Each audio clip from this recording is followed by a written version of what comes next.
Our heroine Mitsuha is a young shrine maiden who's bored of her life in the quiet town of Itamori. One day she yells, "I'm sick of this town, please make me into a hot Tokyo guy instead." That points to our other protagonist called Taki, who happens to be the hot Tokyo guy. This is where the first body swap between Taki and Mitsuha happened, shown near the beginning, but it actually happens later. You see, Taki and Mitsuha are not only living in two different places, but also different timelines. Sounds interesting, right? Taki is in the year 2016, while Mitsuha is in 2013. So when they switch bodies, Mitsuha goes 3 years into the future, and Taki goes 3 years into the past. During this first switch, they have no idea who the other person is and believe it's all just a dream. And since the two teenagers think they're dreaming, they unwittingly embarrass the other in their respective lives. We then go back in time, where we discover that it all began 12 years ago when a comet suddenly appeared and struck the Earth, creating a lake that the town called Itamori would be built upon. This comet is due to come again, spelling disaster when it strikes fast forward to our movie's timeline, and Mitsuya's mother dies. This would lead to her father abandoning his family and his duties to the Shinto shrine that they have been entrusted with. Instead, he goes into politics and becomes the mayor of Itamori.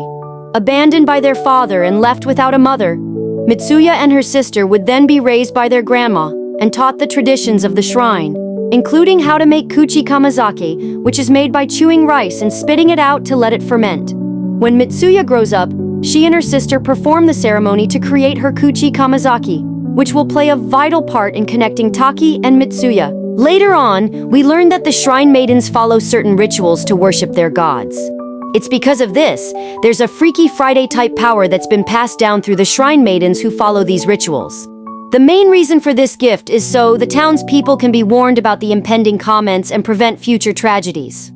Back to the present, while Mitsuha is in Taki's body, she receives a text on his phone and finds out that Taki works at a restaurant. Realizing that she is running late, Mitsuha discovers that being Taki is harder than it seems and is unprepared to work at a restaurant, making several mistakes during the night. Bratish customer wants free food, but since he can't get it, he picks a fight with Taki or Mitsuya. I guess Taki's elder colleague called Okudera comes over to take care of the situation, and the guy even cuts her skirt with a box cutter. After hours, Mitsuha spots the cut in his coworker's skirt and offers to fix it. She is taken aback by this and is astonished that Taki now has a feminine side. Taki is back to normal the following day, and when he goes to work, his coworkers want to know more about his relations with Okudera, but he didn't know what they were talking about. Suddenly, Miss Okudera comes in and wishes everyone a good day, and winking at Taki, making him blush. Taki and Mitsuha then realize that they are not dreaming, and they are uncontrollably swapping. They take steps to assist each other when trading their body and create ground rules and write message in number of ways, so they don't step on each other's shoes. Mitsuha's message was always be polite and have manners at all times. Also, he is not allowed to shower well in her body. On the other hand, Mitsuha to not waste his hard-earned money on desserts and candy, since he will have to work overtime if he has no money. Despite their best efforts, they can't help themselves and have a little fun at the expense of the other. At school, Taki manages to make a few guys fall in love with Mitsuha. Meanwhile, Mitsuo flirts with Miss Okudera, giving Taki a real chance with her. Both become frustrated at one another for violating their regulations, and when Mitsuha switches back to her body, her family and friends are all worried about her as they notice she hadn't been like herself.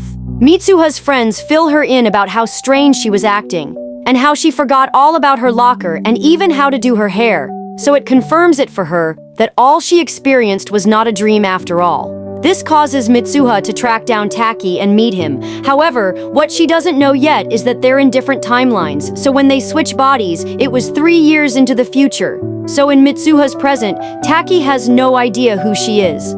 Mitsuha finally tracks him down on the subway, but because they had not switched bodies yet in his timeline, he doesn't recognize her.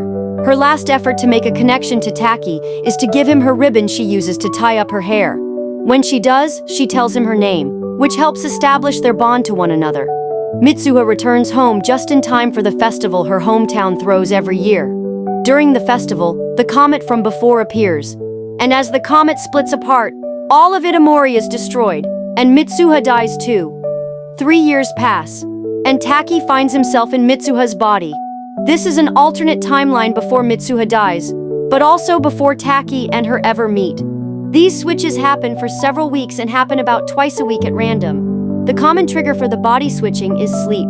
When Taki goes to bed, sometimes he'll wake up as himself, and sometimes he'll wake up as Mitsuha. During this time, Taki and Mitsuha get to know each other more by experiencing each other's lives. They develop their own little system of communicating. Mitsuha leaves notes in Taki's diary for him to read when he returns to his body after a while.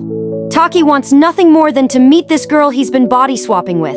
He gathers her surroundings and makes sketches of the town, but it never really occurs to him to ask what the name of her town is.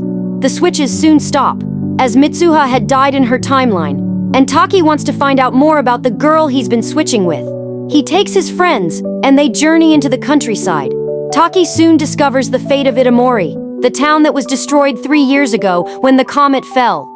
The journal entries Mitsuha left also delete themselves off Taki's phone, and any trace of this girl's existence is gone, except for the red ribbon Taki kept wrapped around his wrists. From there, Taki learns about the tragedy of Itamori, how many people died, and just how much destruction the comet left after it struck the town. On the last day when Taki was in Mitsuha's body, he visited the house something belonging to Mitsuha's family. He didn't know where it was, but he knew it was a clue for what he can do. Finally, he finds the shrine nested at the center of the river left behind when the comet hit the Japan 1,000 years ago. But it's a separate comet from the one that made the lake at Itamori, and the one that killed Mitsuha. Inside the shrine, Taki finds the Kuchikamizake Mitsuha has made, as well as the drawing, spitting off across the sky. Taki drinks the Kuchikamizake that Mitsuha made and sees her family's history. He witnesses Mitsuha's mother dying and her father leaving all at once. He manages to see everything that led up to this point, and miraculously, Taki wakes up in Mitsuha's body once again. On the day the comet is going to strike the town, we discover that the Kuchikamizake contains part of Mitsuha's soul. So when Taki drinks it, the two connect, allowing them to swap bodies all this time. When Taki and Mitsuha switch bodies, everyone else thinks that the two are having off days, but Grandma figures out what's happened. She tells Taki and Mitsuha, his body, that heightened spiritual abilities have been passed down in the family for generations, while her dad had long abandoned the family traditions. Even he realizes that the person he's speaking to is not his daughter. Taki knows what he has to do next, which is to save the people of Itamori from being destroyed by the comet. He gathers up Mitsuha and his friends and tries to stage a bomb scare at the town festival so that the citizens will evacuate to the school building, which is outside the comet's danger zone. The plan goes underway, but while people are confused and scared of the bomb scare talk, it's not enough to convince people to evacuate, and no one is taking their warnings about the comet serious. While the plan is underway, there is one thing Taki has to do to make sure it all goes right. He has to get Mitsuha back to her own timeline in order to help save her town. Back at the shrine, twilight approaches, and where different worlds blend together.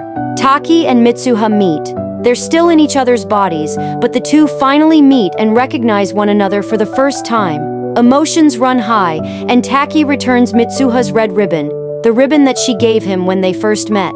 By returning the ribbon, Taki accidentally severed their connection. They try and write each other's names on the other person's palm, but twilight soon ends, and the bond is broken. Taki is back in his own body and timeline, and Mitsuha is back in hers. But the comet is about to hit, and the plan to scare everyone into the school building has failed. People are not aware of the danger. She only has one chance to save her family and her town, and that involves convincing her dad to allow the emergency services to evacuate the town. While she struggles to run down a mountain and back into town, she struggles to remember the person she bonded with up there. Taki didn't get to write his name, but he did manage to write, "I love you" on Mitsuha's palm. She doesn't remember who wrote this, or how it got on her hand, but she can feel something inside her, something that gives her the strength to push on against the impossible odds. She reaches her father in time and manages to evacuate the city just before the comet strikes. Now that the town is saved, the timelines merge into one, and because Mitsuha never died, she and Taki live in the present. And because Taki returned Mitsuha's ribbon, neither of them remember the other's name. It's like all the events that led up to this point suddenly vanished. However, that's not to say that they have completely forgotten one another. 12 years have passed, and the two live their lives normally, though both of them get the feeling that something or someone is missing from their lives. We see Taki has graduated college and is now looking for work in Tokyo, but he's not having any luck. Then, while he's on the train, another passes by and someone catches his eye. He can't remember where, but he feels like he might have met that person in another life. The two frantically look for one another, and they finally meet. Taki meets Mitsuha properly for the first time. They ask for one another's name, and the anime ends here.